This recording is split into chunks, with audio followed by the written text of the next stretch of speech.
Good afternoon, everybody. Welcome to our second quarter update call.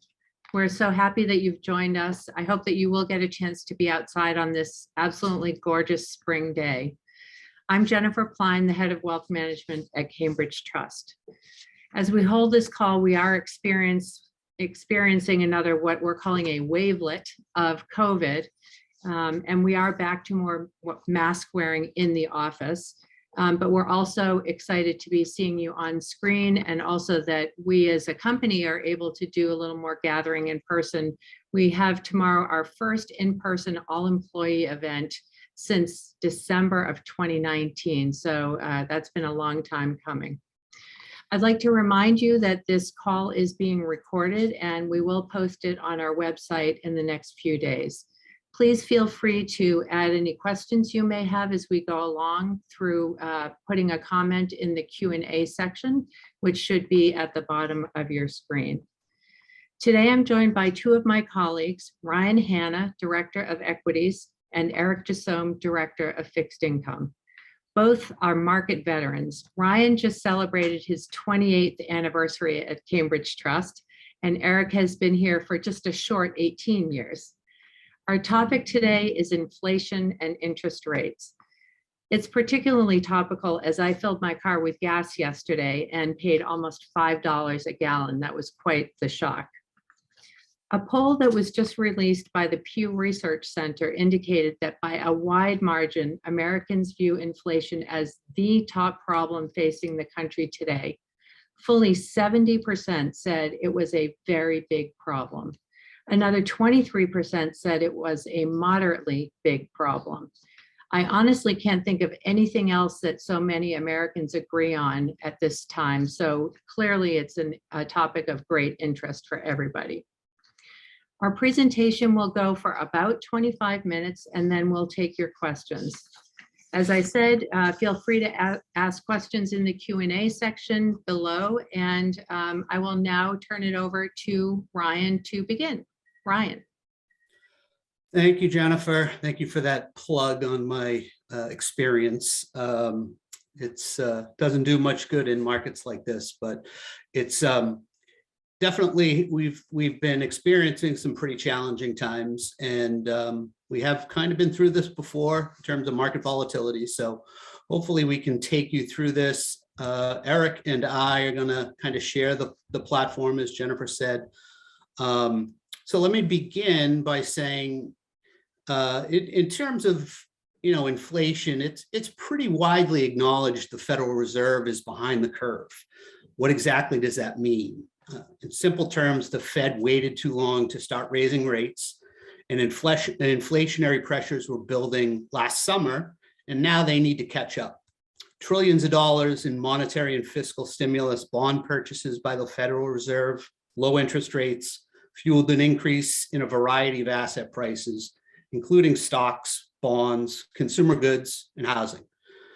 Some questionable policy decisions combined with several different supply-demand factors has led to surging inflations, levels not seen in the last 40 years.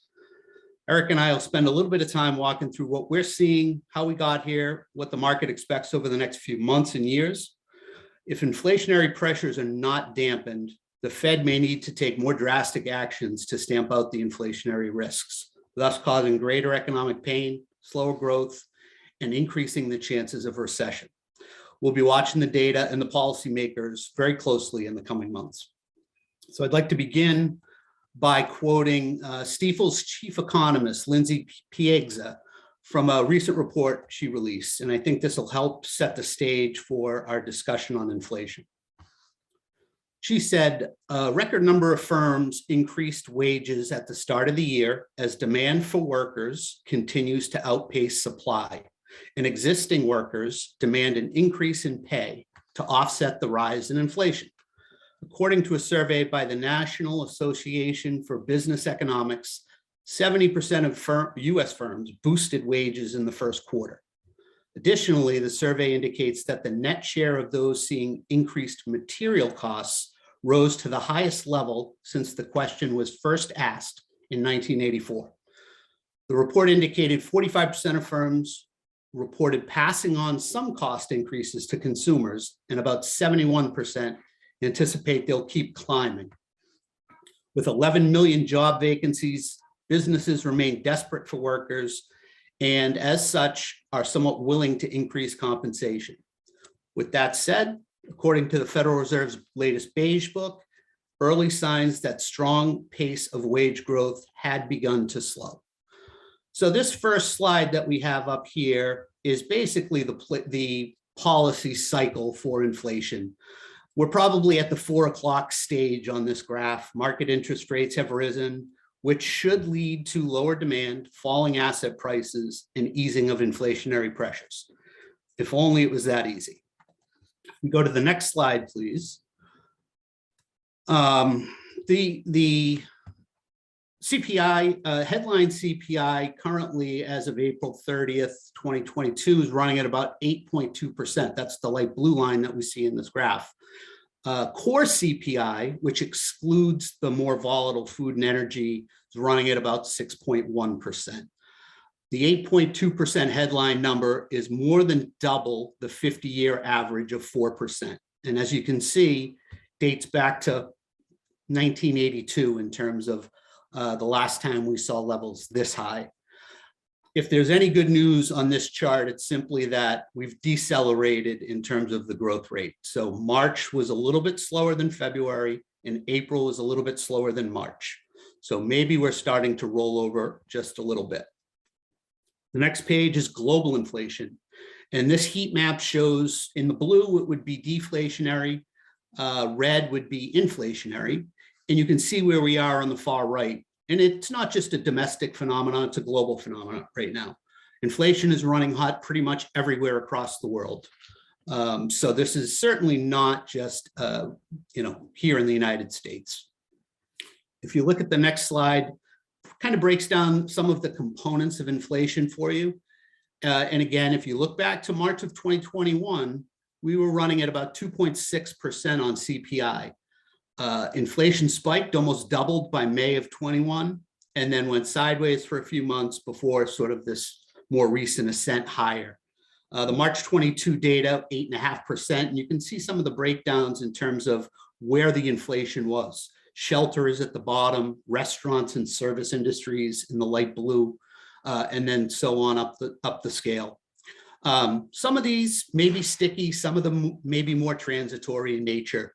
And this remains to be seen when some of the transitory factors will soften.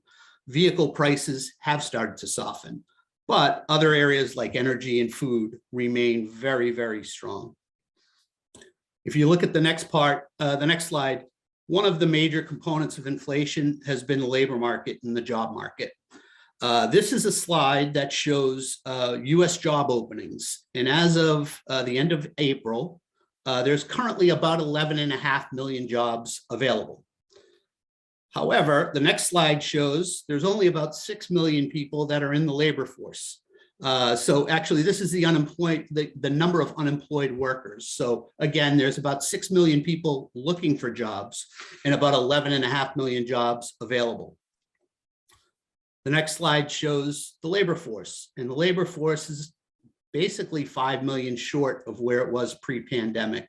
So you can see we're at about 95 million people not in the labor force. That spiked by almost 10 million and now has come back about halfway. So the labor force really has shrunk. People have left for a variety of reasons. Could be health related, it could be COVID related, it could be early retirement. But the combination of people leaving the labor force, a robust job market has driven the unemployment rate very, very low. On the next page, you can see the light blue line is wage growth and the darker line is the unemployment rate. Now, if you go back to the 80s, the mid 80s, where we had wages started to rise and they rose to about 4%, somewhere in 89, 90, 91. At that point, the unemployment rate started to rise. 4% was sort of the threshold for when unemployment rates started to go up. You saw that again in the late 90s. We saw a spike in wages up to about 4%, a little bit above. and we had a corresponding increase in unemployment rate. And again, in the great financial crisis in '08. This time it's a little bit different. Right now, we have wage growth running on the far right-hand side of the chart at about 6.5%, yet the unemployment rate continues to fall and is currently at about 3.5%. So we are definitely in a period, an unusual period, where the labor market is incredibly strong, wages are abnormally high, and is likely to lead to slowing employment growth. As I noted in the very first slide, very first introductory comments, we are starting to see some softness in wages and a little bit of layoffs in the market. So hopefully that helps. The next slide, if we transition from wages and unemployment to supply chain, this has been notorious over the last maybe 6 to 12 months in terms of disruptions in the supply chain. You can see on the top, this is an index in terms of the global supply chain pressure index. For any statistics or quant geeks out there in the audience, 4.5 standard deviation move is certainly a tail event. It's a 99.9% tail event. So the most recent sort of pressure and stress on the supply chain, which you can see again on the heat map on the bottom, has been quite bad and has really choked up the supply chain. A lot of reasons for this. On the next chart, we talk about port wait times. So there was an influx of goods when people were sort of relinquished to their homes and weren't able to travel and weren't able to go out. We saw an elevation in purchases of actual goods. That combined with COVID and people not wanting to go to work, not being able to go to work, caused a pretty significant increase in wait times at the port.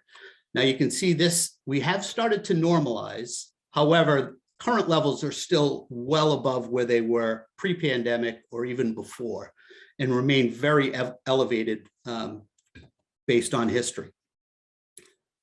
The next chart, as I mentioned, this is sort of an interesting chart because it shows the sort of mix. The PCE, the personal consumption expenditures, is another Fed gauge of inflation. Our economy is basically 70% services and 30% goods. When the economy went into lockdown, when COVID hit, goods went from 31% of PCE up to about 35%. Again, contributing to some of the supply chain issues. Services, not surprisingly, we couldn't travel, we couldn't go out to eat, fell pretty dramatically. And this sort of contributed to that supply chain pressure that I talked about earlier. Next couple of pages, I think everybody is aware of this, and Jennifer just noted, I would echo her comments. Gas prices. Gas prices are problematic. The average price of a gallon of gasoline is about $4.50. Worse, the price for a gallon of diesel is more than $1 higher than that. And diesel is essential for the transportation of goods, of trucks, of just about anything that moves goods from one coast to the other or throughout the communities. So the fact that we're dealing with record gasoline prices here, record diesel prices, continue to be problematic and continue to add to some of the inflationary concerns that everybody's dealing with. Next slide, jet fuel, same thing. And again, I think the most recent CPI data showed that airline tickets were up the most in history since they started recording data. So not surprising, oil prices go up, jet fuel goes up, and the cost to fly and go on vacation continues to rise. Hasn't impacted the consumer. People are still flying and still traveling, but prices have nearly tripled. The next slide, again, just kind of give you some context around where commodity prices are. On the left-hand side of the chart, you can see we're pretty much above average for most hard commodities: silver, agriculture, gold, crude oil, metals, and natural gas. Some of this exacerbated by the Ukraine and Russia situation. And you can see on the right-hand side of the chart, Russia represents about 17% of production of natural gas globally. I think we've all been following this maybe closely or from a distance. Most of Europe is dependent upon Russia and other places for natural gas. That has contributed to some of the inflationary pressures. But further down on this chart, you can see fertilizer, potash, nitrogen, phosphates, all adding to some of the pressure we're seeing on the food side of the equation. So fertilizer prices have gone up. Wheat represents about 13% of global production, 9% from Russia, 4% from the Ukraine, and maize down at the bottom about 14%. So global supply chains, food supply chains, natural gas and oil, all impacted by what's happening in Russia and Ukraine. And I'll finish up here. This chart is a little bit dated, but I think the point will be easily made. On the right-hand side of the chart, we have the 30-year fixed rate mortgage. A couple of weeks ago, actually a couple of months ago, it was about 3%. As of today, it's 5.45%. So we've seen a fairly significant increase in 30-year fixed rate mortgages. And correspondingly on the left side, we've started to see some modest correction in home prices. I don't think that this is something that we're going to have to watch for. Especially it's very regional in terms of sort of supply and demand and prices. But generally speaking, higher mortgage rates may serve to soften some home prices, and that will be something to keep an eye on. So as I turn it over to Eric, it's likely a resolution, supply chain issues and a slowdown in global growth could ease some of the inflationary pressures, but there are other forces that are more secular in nature, like wages, rents, and a structural shortage of oil and gas that we believe will be more stubborn and likely to persist. As a result, we think inflation is likely to peak in the near term, but it's unlikely to slow rapidly over the next 3 to 6 months. That will have an impact on corporate margins as wages continue to be high and shipping and logistics costs are likely to grow at a faster rate than sales. Just today, we saw from a couple of retailers, Target and Walmart, that they're feeling the impact of higher costs in supply chain. So this is going to be felt across a lot of corporations, a lot of retailers, and a lot of companies that move goods from coast to coast. With that, I will turn it over to Eric to talk about the interest rate environment and what. Great. Thank you, Ryan. If you could go back one slide, I'd appreciate that. Now that you've heard Ryan explain the reasons behind higher inflation, I will talk to you about the bonds market view of inflation and the outlook for interest rates. This slide shows the Fed's preferred measure of inflation, which is the personal consumption expenditure. You can see it's running very hot, close to 6%, which is well above the Fed's 2 to 2.5% target. On the next slide, you can see by all measures, we have heightened inflation. But what is the bond market saying about inflation? This slide shows the 2, 5, and 10-year break-even rate of inflation.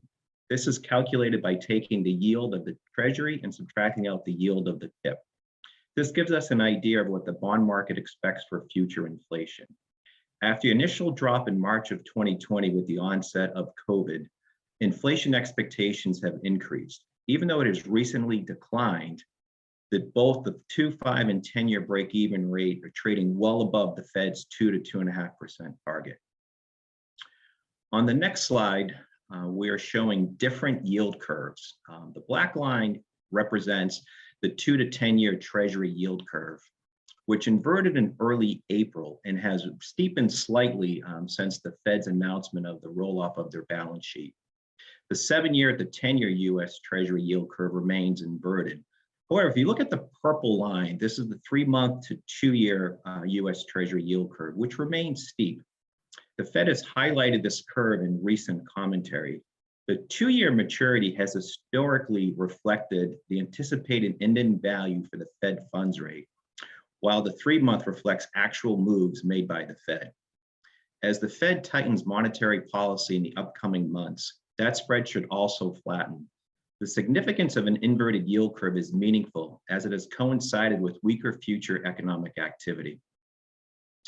Additionally, on the next slide, the yield of the 10-year US Treasury is generally lower 12 months after inversion. For reference, the 10-year Treasury was yielding 2.4% at the point of inversion. If history repeats itself, we could see lower, longer-term yields in the upcoming years. The next slide shows some technical analysis on the 10-year US Treasury that it may be nearing a top. Again, the yield today is about 2.85%. Very similarly on the next slide, this shows the 5-year US Treasury, which may also be nearing the top as well. Technical analysis on, I'll go ahead one more slide. Now that we have an idea of where long-term rates may be heading, this slide gives a view of shorter-term interest rates. This chart shows the market expectations for the Fed funds rate. The market is now pricing in multiple 50 basis point increases by the FOMC to contain higher inflation that Ryan just discussed. The market expects that in early 2023, the Fed funds rate will increase to 2.88% compared to the 75 basis points that we are at today. There is some trepidation as to why to own bonds as the Fed raises interest rates. This slide shows that over past cycles, bond returns are positive 12 months after the Fed has started to raise interest rates.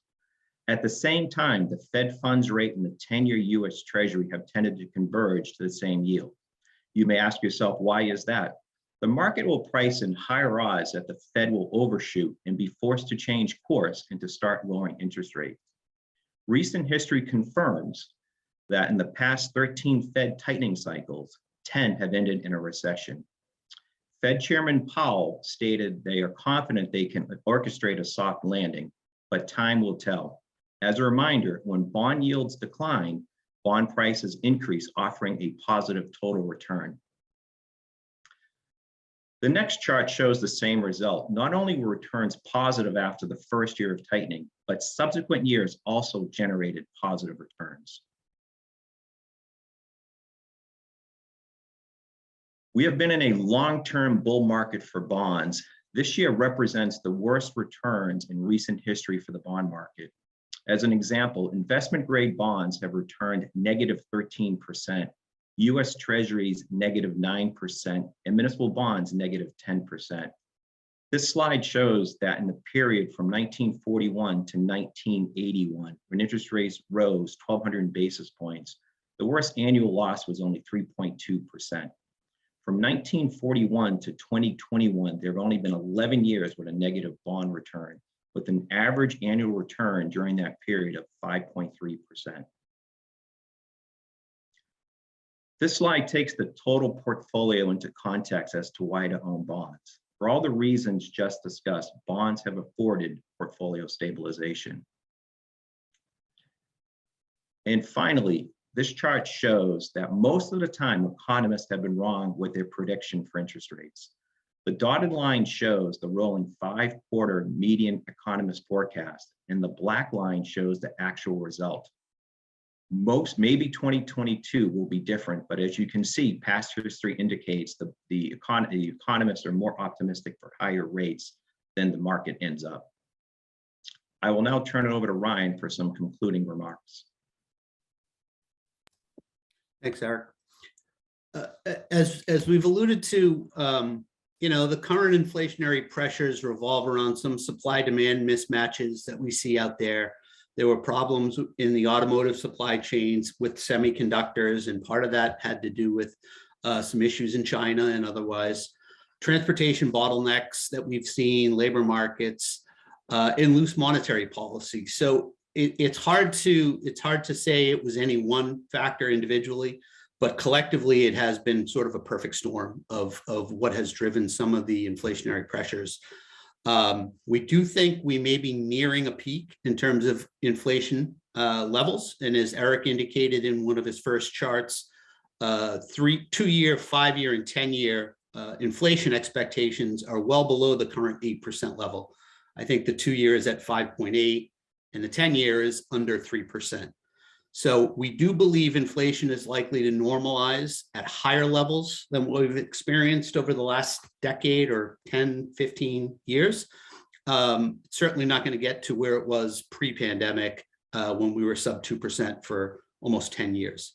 So we will see a little bit of a normalization at higher levels. And on an equity, from the equity side of the equation, we're trying to focus on companies with pricing power. As perverse as it may sound, one person's inflation is another company's revenue. So to the extent that companies have the ability and the willingness to raise prices, they may be able to partially offset some of the increases on the cost side of the equation. Larger companies tend to have that ability. Smaller companies may not have the scale to do that. So we are trying to focus our attention on high quality, stable growers with the ability to raise prices. Eric, you want to finish it off? Sure. Thanks, Ryan. So the Fed is playing catch up, as Ryan mentioned earlier, after missing the signals from the bond market last summer to start raising interest rates. Rarely has the Fed tightened in such a flat/inverted yield curve environment. History has shown policy error as the Fed tends to overshoot by raising rates too high and then forced to start lowering rates. Rising rates are already being reflected in the mortgage market as 30-year mortgage conforming mortgages are yielding, as Ryan mentioned, close to 5.5%. Substantial increase, and this could have an impact on the strong housing market. Rising rates are not all bad.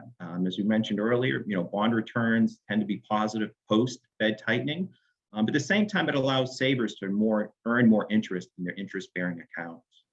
And as far as the portfolios that we manage here at Cambridge Trust, we recently trimmed our commodity exposure and used some of those proceeds plus cash to increase our allocation to fixed income to a smaller underweight while maintaining our current level of a market neutral weight to equities. And with that, I'll now turn it back to you, Jennifer.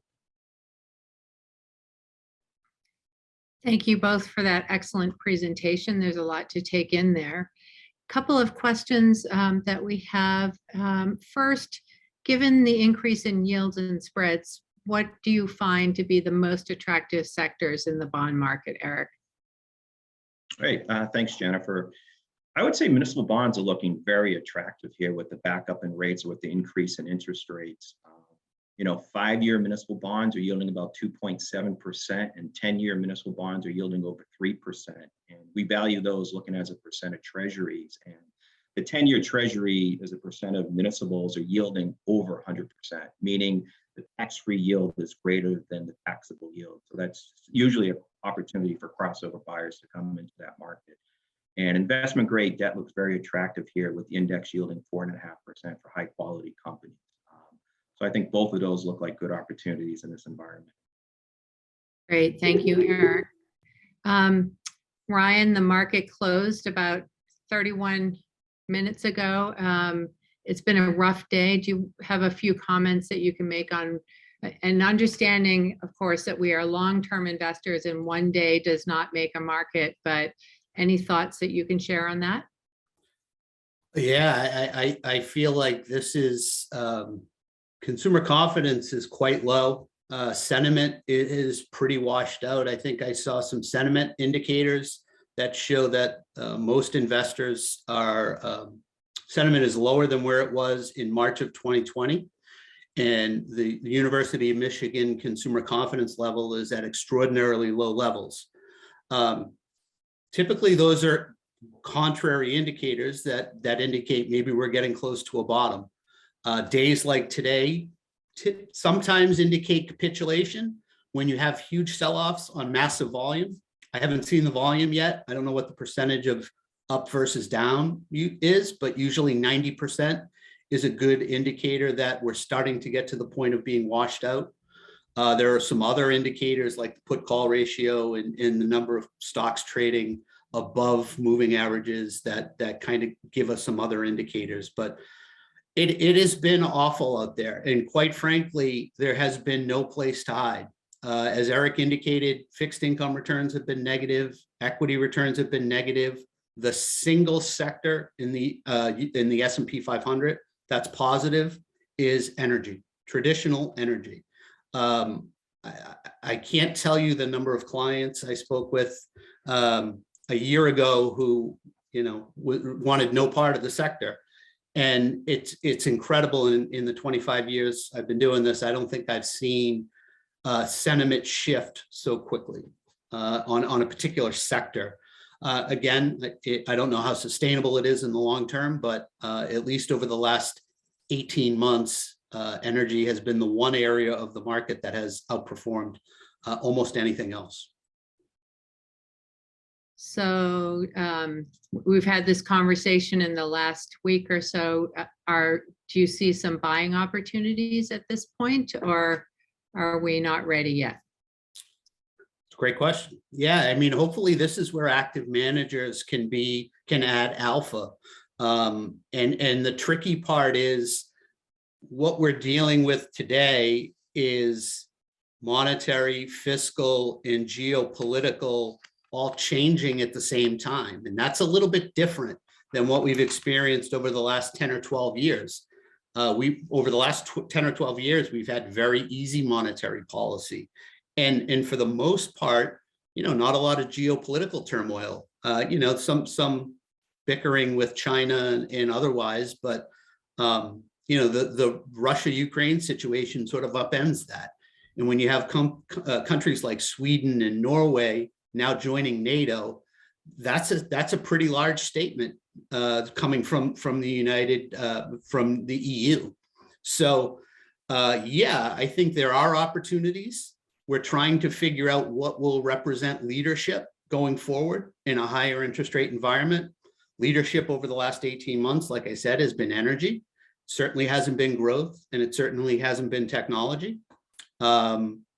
Energy financials we thought would do better in a higher interest rate environment, but that has struggled with the flattening of the yield curve earlier this year. So we continue to look for opportunities. We feel like with stocks down in some cases 30, 40, 50, 60%, that there's going to be opportunities that present themselves. And hopefully we can identify really good companies that have sold off indiscriminately. Great, thank you, Ryan. Turning now to inflation, Eric, what do we think inflation levels are going to normalize at towards the end of 2022 and early 2023? That's a really good question, and I think that's a really hard question to answer because a lot will depend on the supply chain issues and the Russian-Ukraine crisis. The Fed has pegged 2 to 2.5% as their comfort zone for inflation. And this week, Chairman Powell came out and said that they're basically going to be aggressively raising rates until inflation is under control. So hence, that's that policy overshoot that we've been talking about has typically happened. So, I think inflation, putting a ballpark number probably moderates, more towards, from reports we've seen, more towards that 4% level in 22, and probably, in that 2.5 to 3.5% level in 2023. Thanks. It's interesting to note inflation feels really high now, and some of the charts you were showing went back to the early 70s. But if you go back even further, I heard an interesting talk by Roger Ferguson, a former vice chair of the Fed, who went back to the 50s and 60s to talk about inflation rates then. And I hadn't fully realized just how high inflation was during those periods. So 4%, while it's high for what we're used to in the last 40 years, it's not terribly high in the longer sweep of things. Ryan, question, why are we not underweight in equities if we're concerned about margins? Yeah, there's definitely sectors of the economy that will feel the impact much greater than others. And there are some sectors that will probably survive and be less impacted. I think the overall take is that with inflation rising, historically, you've been better served by owning equities that have been able to raise prices and grow through some of the margin pressure. But it's a great question. And I would say, 12 months ago, we were more than 5% overweight equities, and today we're neutral. So we've taken down our equity weighting. And at this point, we feel like valuations still under pressure, but below the 10-year average. So we've seen some significant margin compression, maybe more to go. I think today the market, the S&P trades at 17. It's bottomed out at about 15 times, 3 times, 4 times over the last 10 or 12 years. So maybe there's another 10% downside. It could be more, but I don't think we can time that. And if there are a lot of the companies that we talk about improvements in the supply chain in the second half of this year. That's a very key component, that if supply chains ease and if some of the inflationary pressures start to fall, then I don't think the market's pricing in that.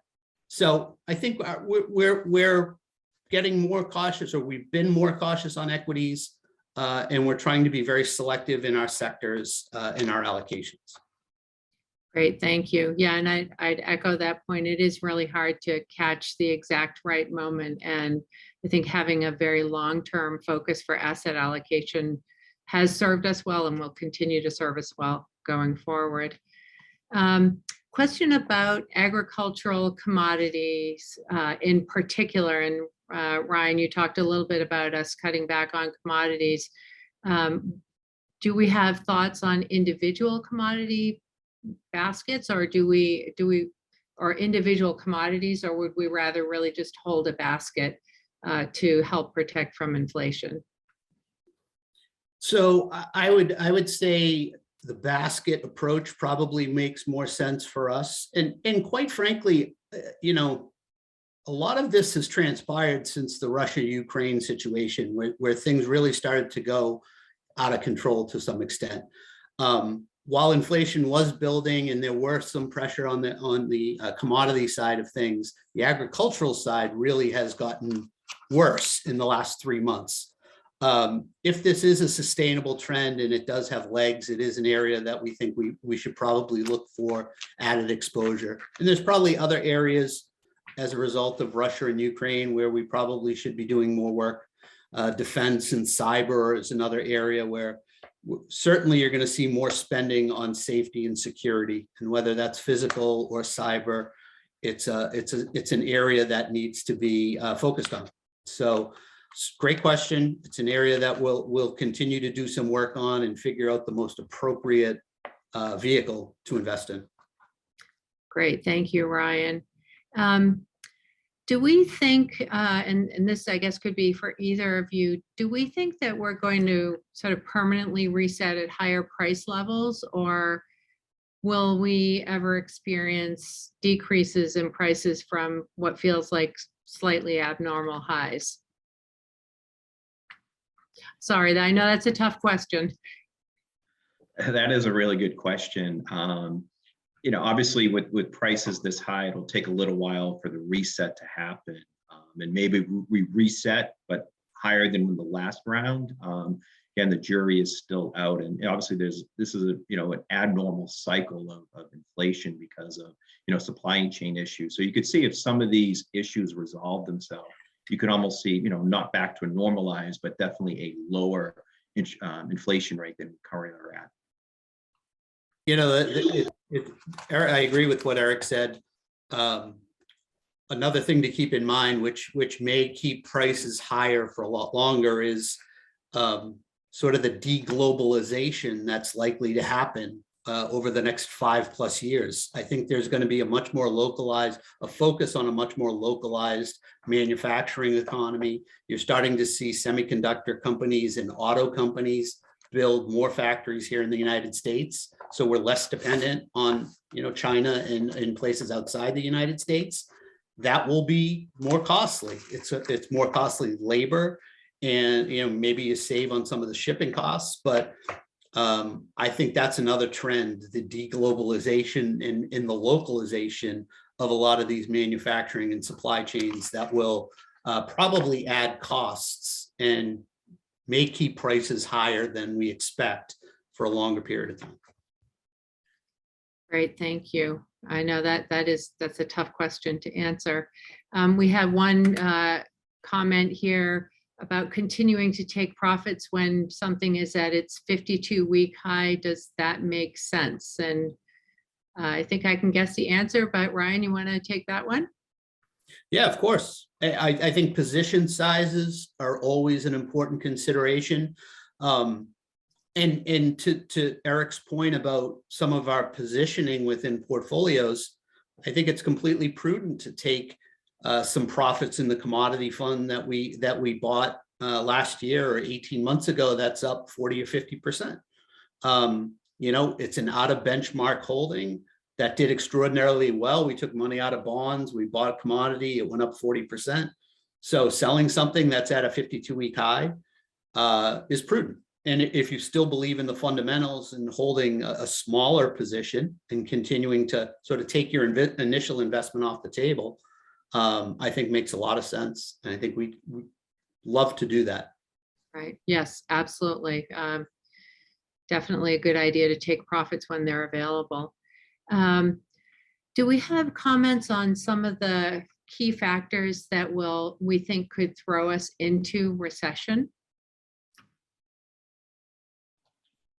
I think some of the key factors will be, the normalization of interest rates as less accommodation. Or you got to remember, over the last, almost since the financial crisis, most or all global central banks have been highly accommodative. So as that supply of funding comes out of the economy, it'll have a tendency to drive growth slower as everything becomes more constricted. So, I think, that's one of the things, the Fed has to put their foot on the pedal and start raising rates. You're looking at 50 basis point increases, next year at this time, you're probably looking, 2.75% to 3% Fed funds rate. So, I think that's the main catalyst is the Fed needs to orchestrate, slowing inflation. They feel confident they can orchestrate a soft landing, which means lowering inflation by keeping growth positive. But 10 out of the last 13 cycles have ended in a recession. So I think the Fed is the big wild card here. Right, absolutely. And it's hard to engineer that perfect, I think we're calling it soft-ish landing at this point. It's a new dictionary term, yes. Yes, that could be the word of the year, but we still have a long way to go. So are we thinking about sectors that might benefit once hostilities in Europe are over? And I guess I'll say that with a very hopeful feeling that hopefully it will be sooner rather than later, but it certainly has been a really challenging couple of months. Yeah, it has. And the interesting part of that is we were looking to put money to work in Europe and in other parts of the developed world in February, right before the war, and that kind of got put on hold. But we like some of the value aspects of developed Europe and in the developed part of the world. A little bit more commodity exposure, a little bit more energy exposure, a little bit more industrial exposure, a little less technology and growth exposure. So I think there's definitely areas of, and the other part is of Europe specifically is companies like Novartis and other healthcare companies and food companies. So there's definitely some opportunities there. And I think that type of exposure is probably in the short to intermediate term is probably the way to go. Absent, the problem is that we don't know how close Europe is to recession. They're much closer and much more impacted by the Russia-Ukraine war, higher gas prices, higher commodity prices, food, all that stuff is, and people are starting to, India has stopped exports of rice because they're sort of hoarding to a certain extent. So there's things to be worried about. There's things to be concerned about, but there are certainly, I think, longer term. I mean, we've talked a lot about, renewable energy, despite the rise in fossil fuels and what's happening with oil and gas prices. There's a long-term growth story ahead for renewables. And, that's another aspect of sort of, Europe is way ahead of the United States in terms of renewables and wind and solar and LNG and things like that. So we're looking at all those things, and we're looking for, any opportunity around the world that has some legs to it and some longevity. Great, thank you, Ryan. And two things I would say to that.